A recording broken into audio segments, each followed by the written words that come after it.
Cough syrup cold rift has claimed many innocent lives across India. Now, a multi-state crackdown on cough syrup cold rift has begun. Union Health Secretary will be holding video conference with all states and union territories on rational use of cough syrups and quality of drugs at 4 p.m. shortly from now. And in a mega India Today impact, Rajasthan's drug controller Rajaram Sharma has been suspended following the deaths of 11 children in Chhindwara. The administration took major action and arrested Dr. Praveen Soni, the cough syrup prescriber.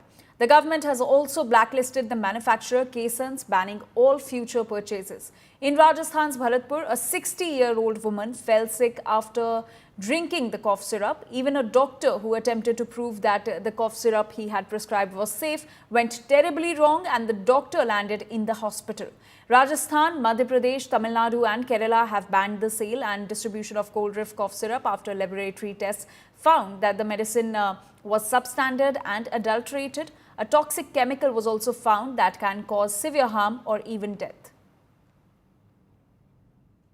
The cold rift cough syrup deaths triggered a ban on the same in Madhya Pradesh and Tamil Nadu, and now we are going to witness a more central-wide directive being issued on quality of drugs and the rationale used in prescribing cough syrups. As today at 4 p.m, the Union Health Secretary will be interacting with all the state health secretaries and union territory health secretaries, principal secretaries and drug controllers to issue these directives. This is a nationwide crackdown that we are now witnessing after multiple deaths were triggered post the usage of one cough syrup named cold rift. What we're also going to witness is a more stringent action against the manufacturer. With video journalist Sanjeev from Delhi, this is Shreya Chatterjee for India Today.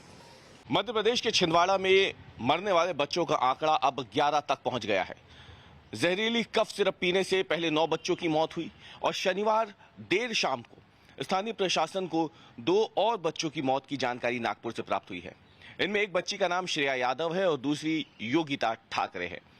ये दोनों बच्चियां भी लंबे समय से नागपुर में भर्ती थी। इनमें से जो श्रेया है उसकी मौत 16 सितंबर को बताई गई है, लेकिन जांच रिपोर्ट कल प्राप्त हुई है छिंदवाड़ा प्रशासन को और इसीलिए श्रेया का नाम भी मृतक बच्चों की सूची में जोड़ा गया है।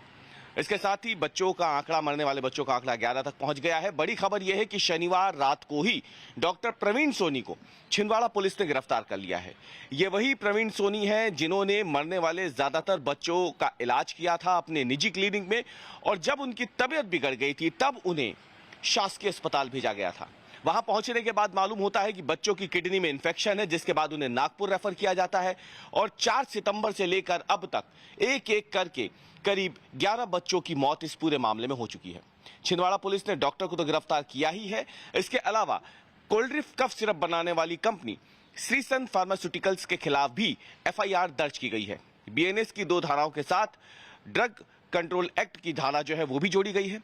इसके साथ ही इस पूरे मामले में पुलिस ने एसआईटी के गठन का काम भी किया है। एसआईटी इस पूरे मामले में जांच करने वाली है, जो ये पता लगाएगी कि ये कफ सिरप कब छिंदवाड़ा आई थी, किस डीलर की तरफ से इसे भेजा गया था और क्या और भी लोग ऐसे हैं जिन्होंने इस कफ सिरप का इस्तेमाल किया है।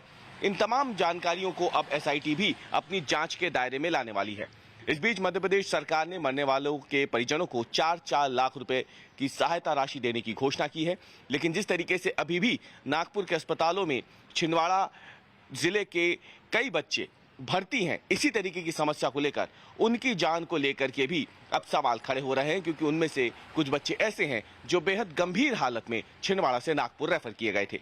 वो खांसी की सिरप थी, डेक्स्ट्रोमेथोर्पेन। मेरे को कफ खांसी हो रखी थी और फिर मेरे को भी तकलीफ थी, तो मैंने सोचा मेरे को इलाज तो लेना ही है, बाकी ये पता भी चल जाएगा कि क्या पता ये सिरप से कोई दिक्कत तो नहीं है, साइड इफ़ेक्ट तो नहीं है। अचानक से मेरी तबीयत ख़राब होने लग गई, मुझे जैसे उल्टी, चक्कर, बेहोशी सी, ऐसा बेचैनी सी होने लग गई। हमने ऊपर पत्र लिखा तो सीएमएचओ सर और डीडीडब्ल्यू सर जो हमारे भरतपुर हैं, उन्होंने मामला संज्ञान में लेते हुए इस दवाई के उस पर सप्लाई पर तुरंत रोक लगाकर और इसके स्टॉक को होल्ड करवाते हुए और इसके सैंपल भिजवा दिए ऊपर, और इसकी अभी सैंपल की दोबारा से जांच की जा रही है कि क्या कहीं कोई दवाई की वजह से तो साइड इफेक्ट नहीं है। सबसे पहली बात यह कि जो हमने ये दवाई जो है जिसके बारे में कह रहे हैं कि भाई इस दवाई की वजह से हुई है, हमने निष्पक्ष होकर इसकी पूरी जांच की।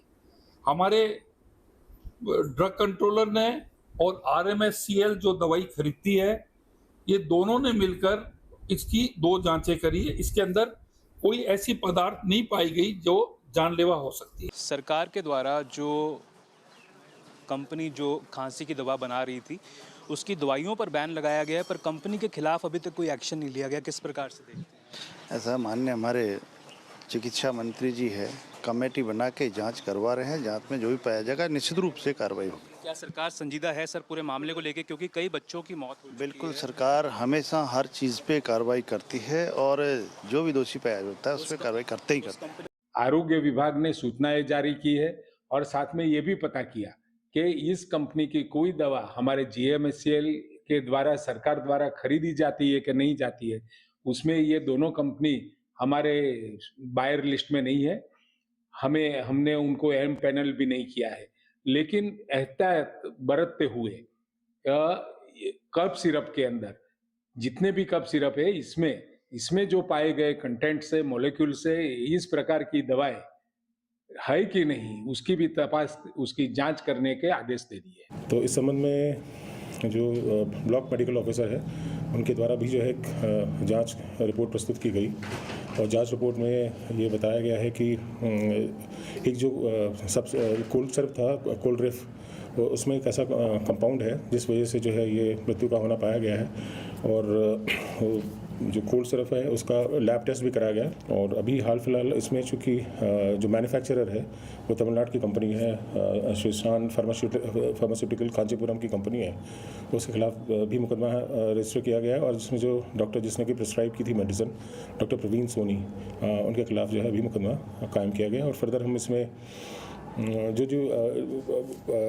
फैक्ट्स आते जाएंगे, जो तथ्य उसमें आते जाएंगे, उसके हिसाब से जो आगे हम फर्दर हम कार्रवाई करते जाएंगे। थोड़ा सा पिलाया था सिरप, खांसी हुई थी उसे खांसी सिरप पिलाई थी वही, वो पुरानी रखी थी हमारे पास, वही पिलाई थी। एक्सपायर तो नहीं थी पर देख के पिलाई थी वो।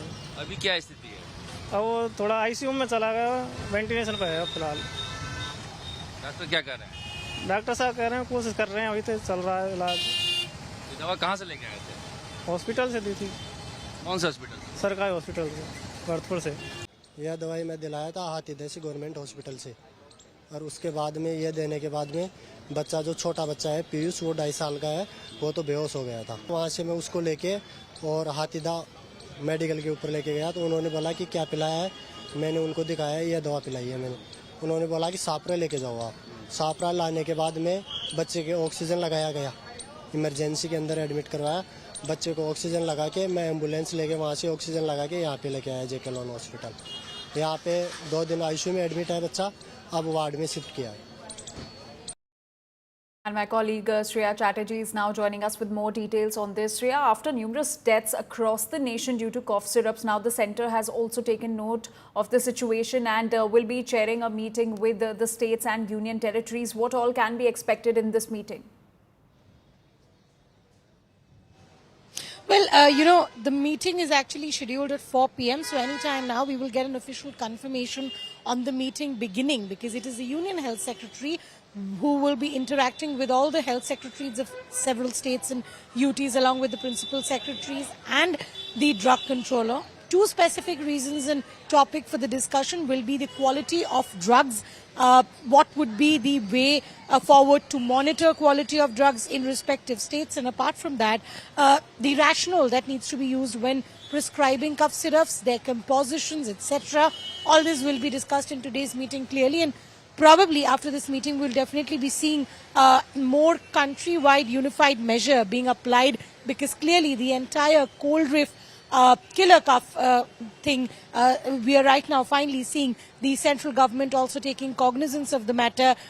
We will also in days to come see more stringent action being taken against the manufacturer of cold reef, because already the doctors and the middlemen who were responsible for bringing the drug to the customers, they have already been booked in Madhya Pradesh, is what we're given to understand. All right, Shreya, thank you for getting us those details. We'll keep coming back to you for more updates on the story.